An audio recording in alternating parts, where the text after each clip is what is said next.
when it comes to maintaining an association, when it comes to collecting money, you're going to have to be consistent and you have to be stable. Because when you talk about money, okay, people get upset.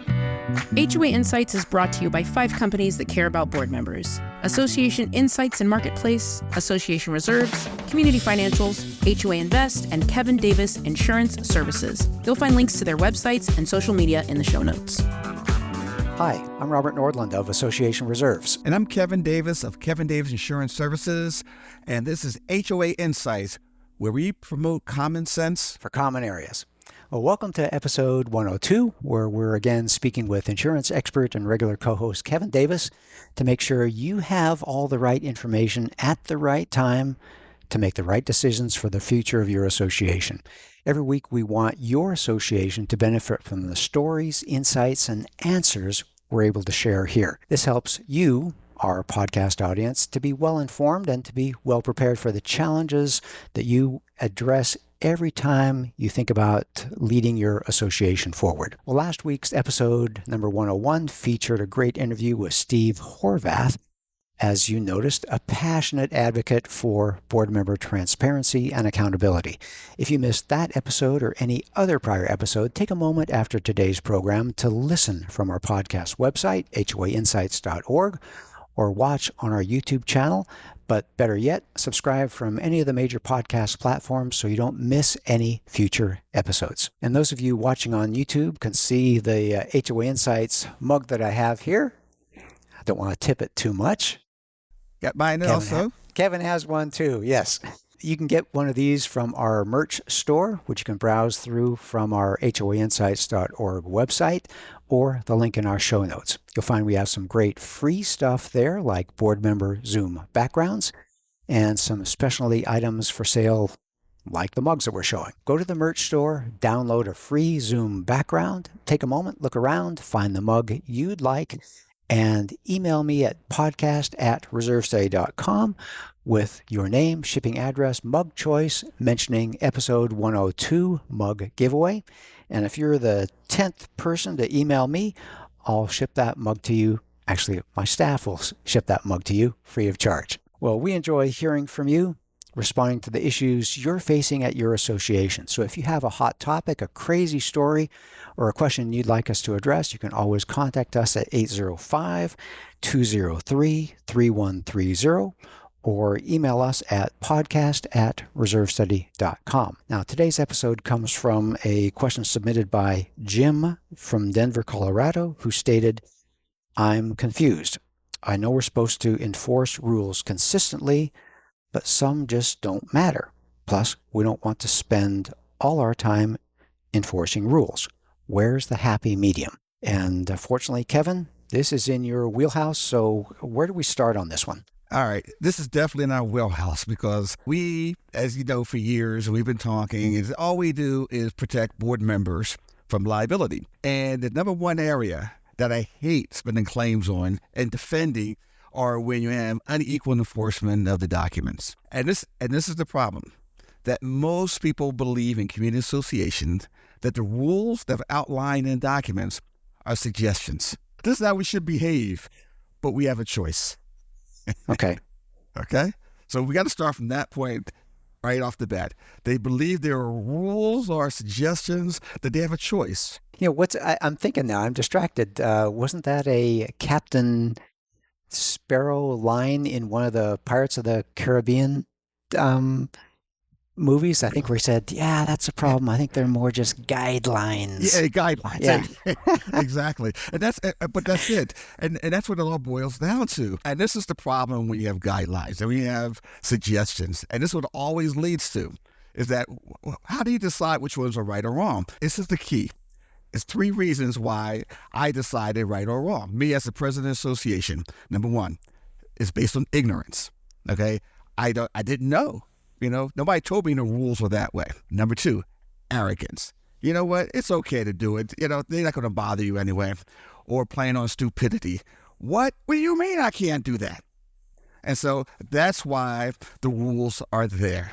Walk me through this, because we have a lot of people living in a condominium in a small physical space. Okay, so there's going to Yes. be tension. Even in a big plan development, a HOA, you may not be tight together, but you're all sharing the economies of the association. We work together for the road, the guardhouse, the clubhouse, and you are together in community. So you need rules to say this is what we're all about, and this is okay, and this is not okay. The boundaries, the guardrails. So you Okay. said three things: ignorance of rules. I understand that. Arrogance, where they don't apply to me. Ooh, I'm new. I'm new here. I'm on the board. I have the biggest house. I have the best view. They don't Yep. apply to me. And number three, stupidity. Stupidity is the worst one because that means they know the rules. They were ignorant of the rules. Sometimes they conflict, but what happens is that they end up doing something. They push their chest out. You know what? I finally towed that car away. That's been parking in visitors parking, and as soon as they pull that car in there, boom! I towed it away. I called the tow truck up. I told them I was tired of doing it. Did you get proper notification? Well, I told them to stop doing it. Well, you got to give notification. Yep, I got tired of giving the notification.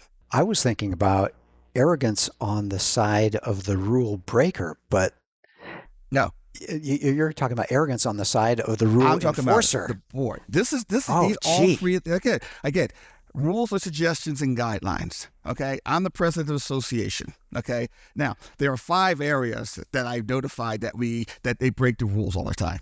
Okay, there are pets, parking, pool, and I mean pool. I mean all amenities, not just the pool, but noise. I like your alliteration. Noise, okay, and signs. Those like the 5 ones that you go, oh my God, I can't believe, because they look at the rules as suggestions, end up costing me $10,000-$15,000 to defend it, and that's the problem. Okay, now I understand some. Well, let's go back a few months. We had an election, and I understand some people are adamant Yep. for Biden and adamant for Trump, Yep. and they're neighbors.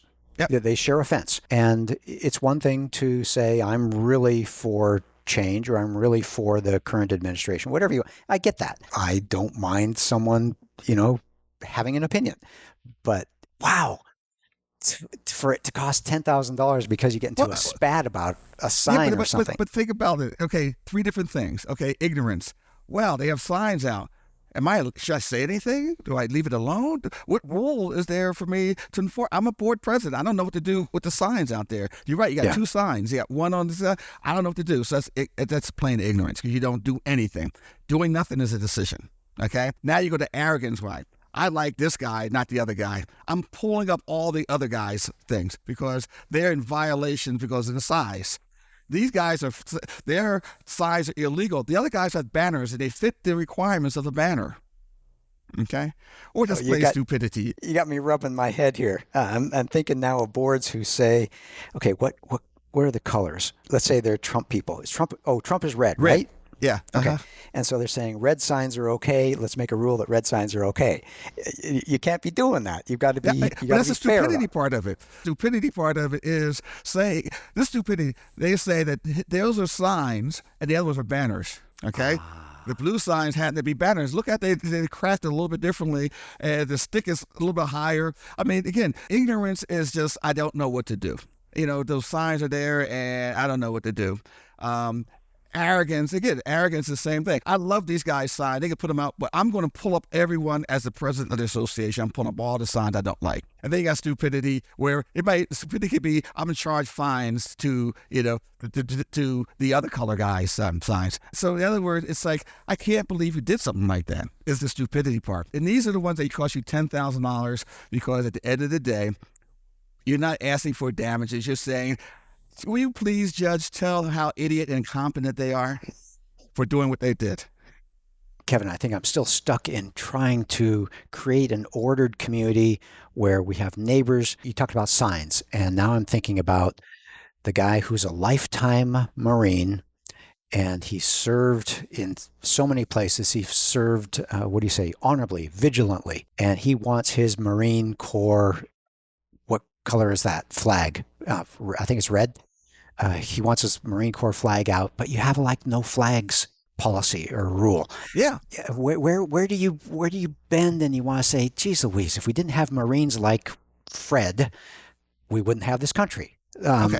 Is that a rule problem or is that an No, enforcement problem? this is go back to the beginning and you ask the question, why? Why do you have the rules anyway? Okay. And we're talking about stability in your association, consistency.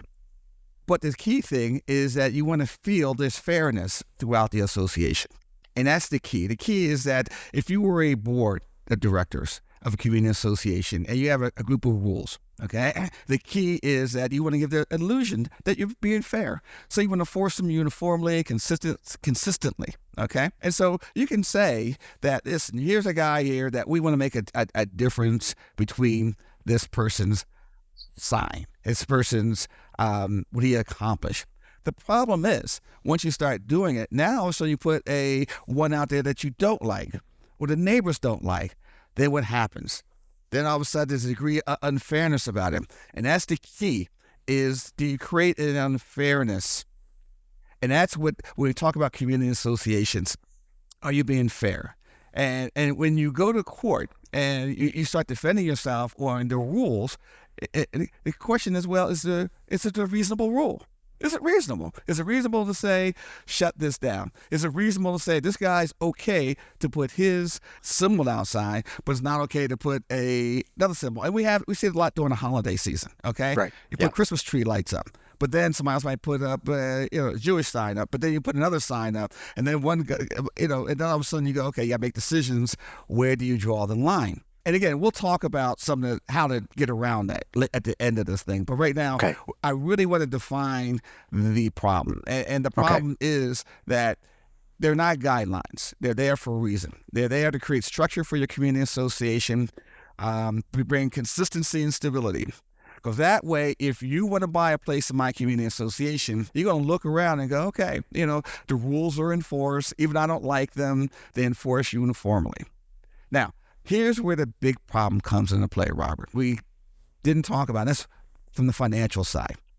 Now, what happens if the rules are not enforced uniformly on the financial side when it comes to assessments, when it comes to reserves, when it comes to late fees, when it comes to non-payments? That's where you get your big problem at. When we talk about things like, parking and pets, and those things are kind of silly things, I call them.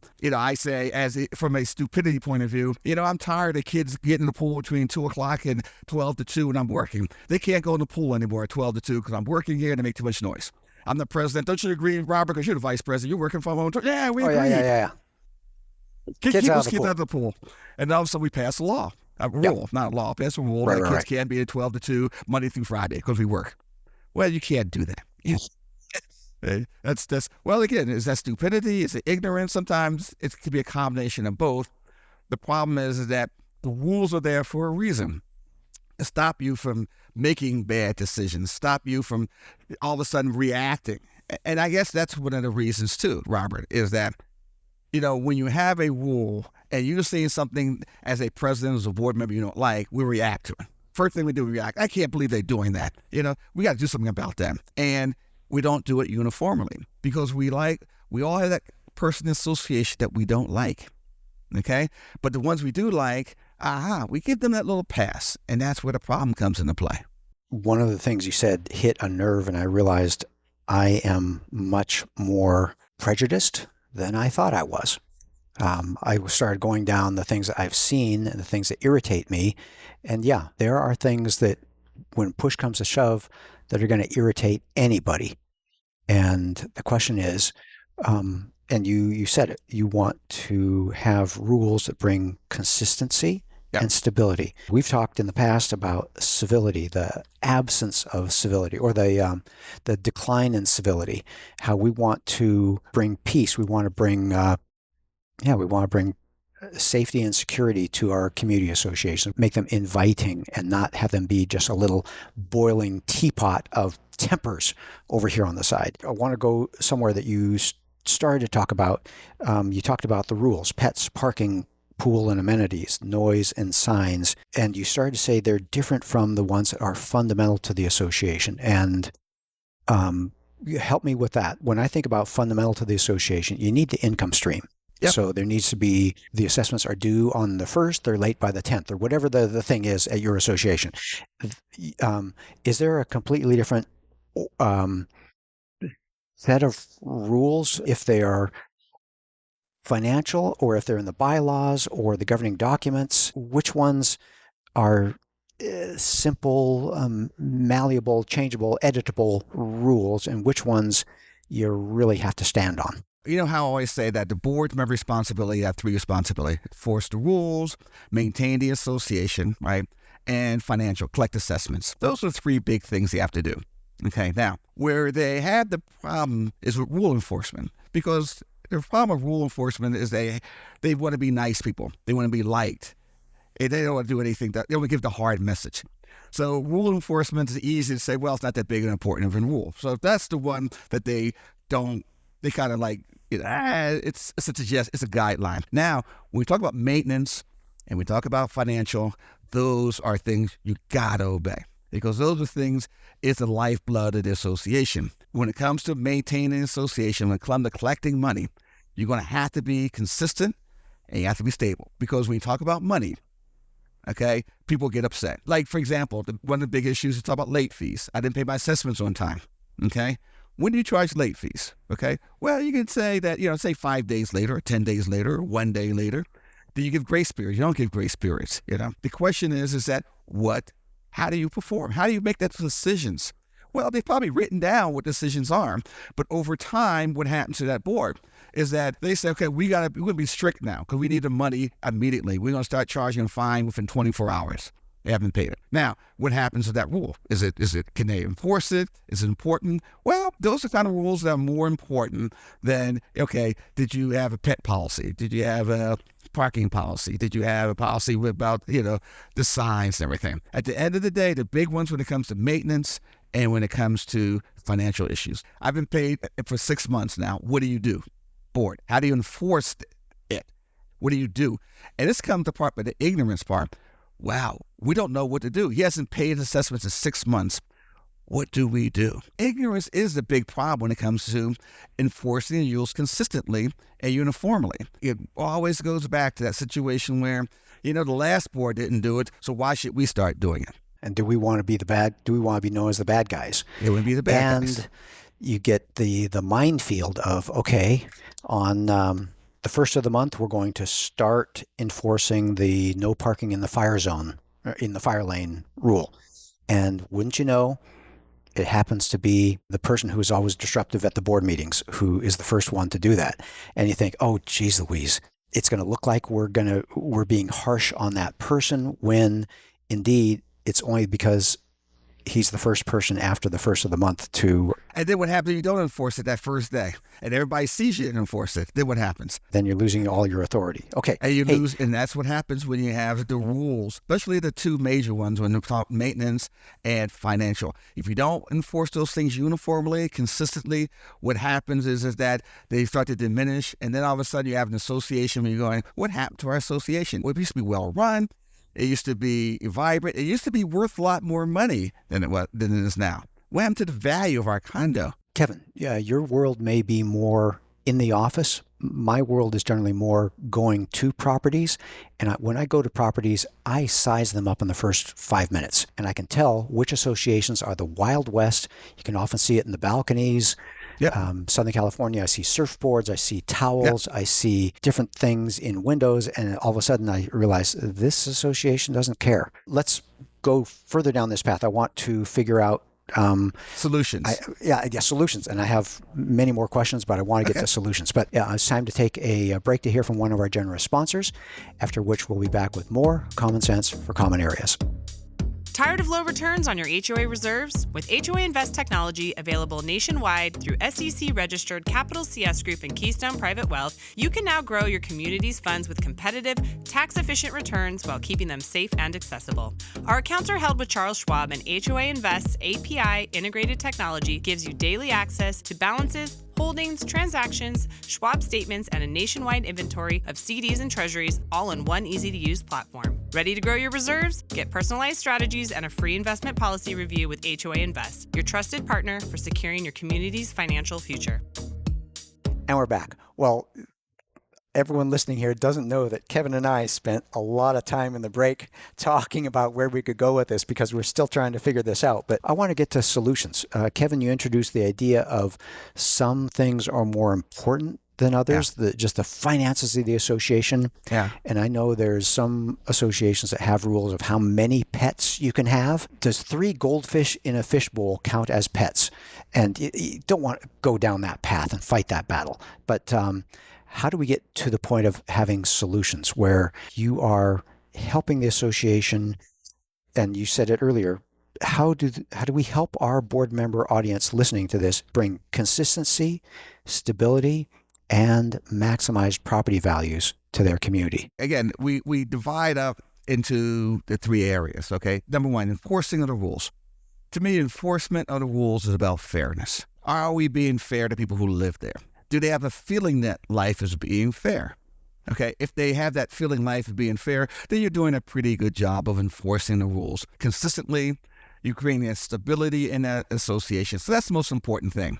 The other 2, definitely, when you talk about maintenance, you talk about financial situations, you're going to have, I would say, enforce those things to the hilt. I mean, you're going to have to, because once you deviate from either one of those, property values diminish. And you said it earlier, you walk into an association, you know right off the bat if that association is maintained or not. If I take a step back and start using rules as guidelines and suggestions, I'm going to make suggestions and that are not going to be in the best interest of the association. So you can start diminishing returns. So if I'm the board president, I might have one job: to enforce the rules uniformly and consistently. So that's the key thing for me. Now, we're going to talk about solutions. And to me, the number 1 solution is you have to have a well-written enforcement policy. And that sounds like something that goes from year to year, board to board, and it gives, Julia's talked about like a mission statement. We are Happy Valley Villas, or we are known for this. Here's our logo. Here are our colors, and whatever it is. And this, the enforcement policy is the same kind of thing, where it just guides the association forward. And hey, just the way we do things here. Yep. And you can change it as time goes on. You know, now all of a sudden you live in a post-COVID world. You can say, listen, from 12 to 2 o'clock, we're going to close everything.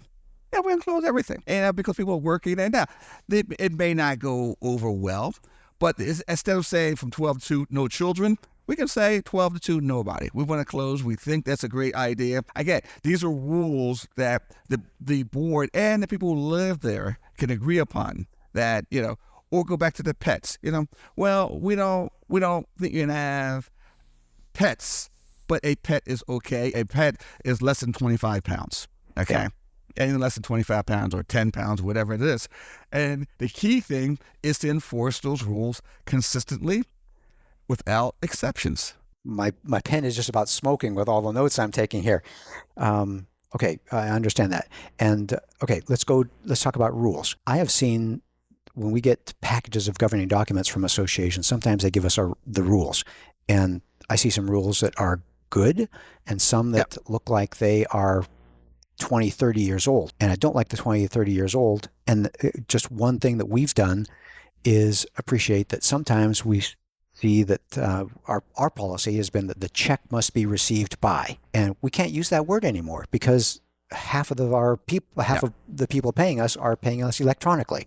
So just technologically, you need to update your rules. And like you said, with more people at home, maybe you need to say the rules during the week for the pool are different from the rules on the weekend. And maybe you have a preamble to your rules that give kind of a mission or a feel that talk about we try to be peaceful here, therefore we ask 2 hours after sunset that you keep the noise down at the pool. So maybe it's not a rule, it's a guideline, but you've told people what we're about here. I think you nailed it right there. When you're saying, again, we're talking about the enforcement of those 5 little things, pets, parking, pool, noise.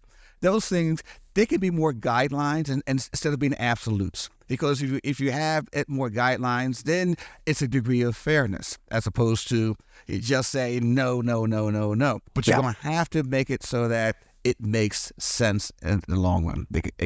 Those are the rules that has to make sense and be done without bias. Because you said something earlier, is that where's those rules there are biases? What if you have a rule that's 20, 30 years old that says no kids in the pool without supervision or something like that? No kids in the pool. Well, you can't do that anywhere. Fair housing access, you can't discriminate against children.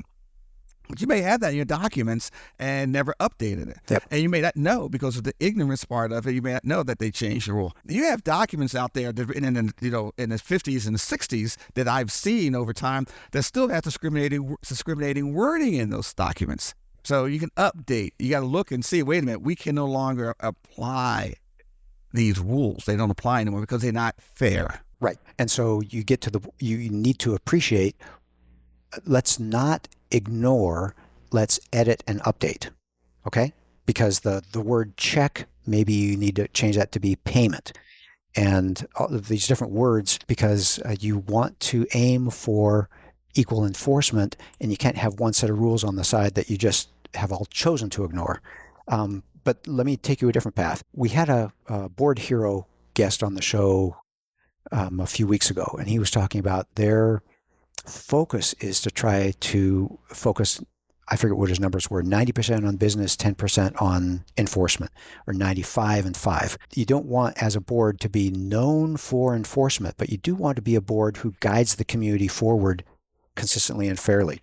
Can you give us some help on that? Wow, 90% on business. Well, if you're 90% on business, then business is about enforcing the rule. Again, you have 3 jobs. That's a good point. Enforce the rules is number one. Not number one, I mean, this is one of them. Maintain the association. And again, if you are doing your job properly, guess what? Enforcing the rules is not just enforcing those 5. It's enforcing the management of it. The maintenance, making sure that you have a maintenance contract, make sure you have a maintenance policy that you are looking at and say, your reserve study, you have a reserve study.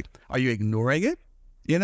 Okay. Or are you picking pieces out and go, okay, I care about the roofs, but I don't care about, painting. I care about A, but not care about B. Yeah, some people care about certain things other than other. Yep. And what happens is you pick and you choose which ones. Which ones you feel are the ones you should pay attention to. And whenever you do that, you end up getting yourself in trouble because we all have these biases inside of us that says, this is more important to me because my house is going to be valued more. We had a situation years ago where the south-facing porches were destroyed because of the sun, and all of a sudden, we wanted to put new porches in everywhere. Well, the people on the other side said, our porch is okay. We don't want to spend money on the porches right now. Most of us who were on the board at that time, we had those porches, and so our self-interest, okay, now, it wasn't wrong, okay, but we were a little biased, but we have to understand that even though we have these rules there, there's a degree of biasness to them. And once we understand that, it goes back, are we still being fair? Well, I'm sensitive to that because that's my world where we're talking about the front doors that get hit by the sun and get deteriorated. And yeah, in that kind of case, the fairness is not everyone gets their front door refinished in the 5th year. The fairness is we need to keep the doors to a high standard. And so the south-facing ones, we need to resurface every other year. The north-facing ones, we can resurface every 4th year.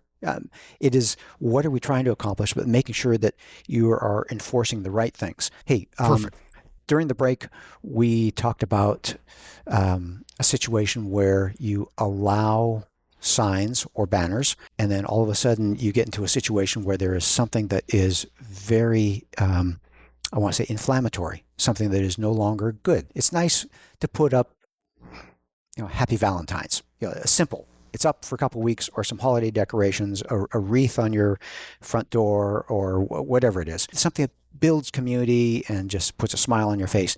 But what about when it gets to political attacks or Israel and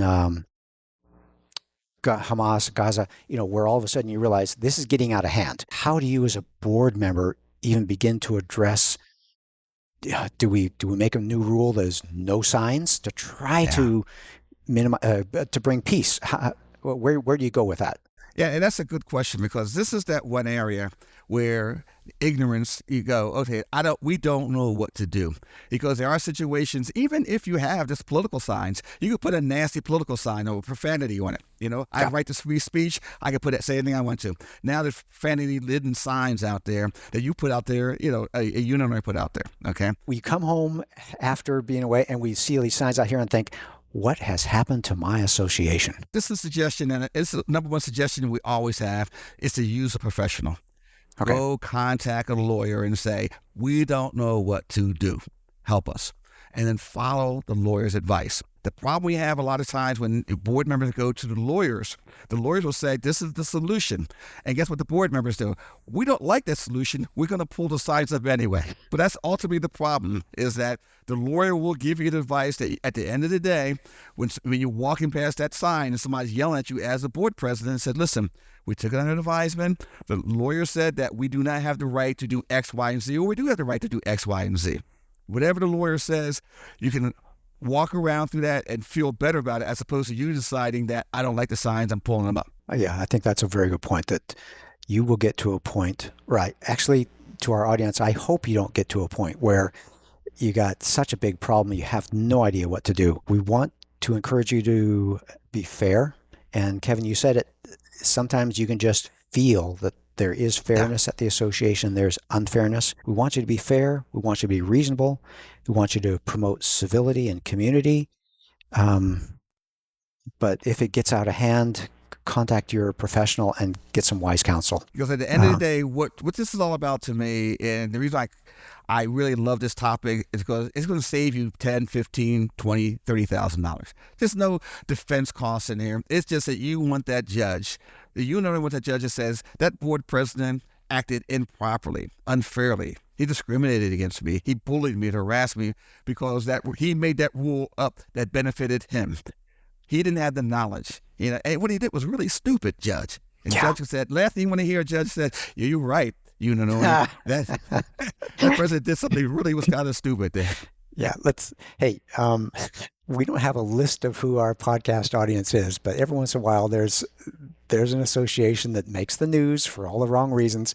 I hope it's not one of our podcast listeners. So our podcast listeners, we're going to arm you with the tools for success.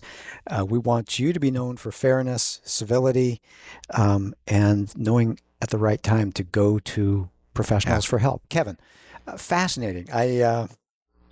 We may need to do more on this topic, but it's always great talking with you. Any closing thoughts to wrap it up at this time?